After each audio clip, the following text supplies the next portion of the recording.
NTR 31 movie అయితే ఇప్పుడు 26 జనవరి 12కి release చేస్తామని డైరెక్ట్ పూజా సెరమనీ కంప్లీట్ కాగానే రిలీజ్ డేట్ అనౌన్స్ అయితే చేశారు. పోస్టర్ కూడా చాలా బాగుంది. అయితే ఈ మూవీకి అయితే ఇప్పుడు డ్రాగన్ అని పెట్టాలని అనుకుంటున్నారంట. అది బయట ఎలాగైనా రూమర్స్ లేదో మన మూవీ టీం వాళ్ళే అని అనుకుంటున్నారో మనకు తెలియదు అనమాట. అయితే ఇప్పుడు మూవీ టీం వాళ్ళు డ్రాగన్ అని పెట్టాలనుకుంటే ఇంతకుముందు ప్రభాస్ని డైనోసార్లా చెప్పడం జరిగింది. ఇప్పుడు ఇందులో డ్రాగన్ అంటున్నారు.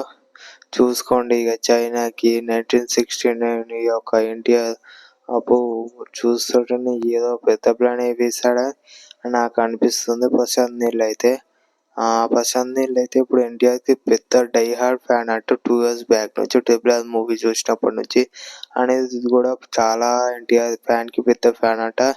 అందుకే ఎన్టీఆర్ ఇప్పుడు దేవరం మూవీతో గట్టి మ్యూజిక్ కంపోజ్ అయితే ఇచ్చేస్తున్నాడు.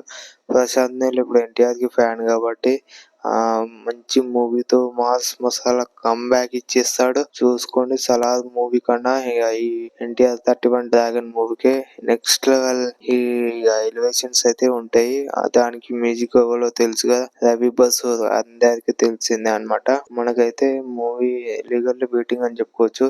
నెక్స్ట్ లెవెల్ మూవీ కాబట్టి అయితే ఈ ఇయర్ లో Devara movie confirm. Next year 2025 లో వార్ 2 కన్ఫర్మ్.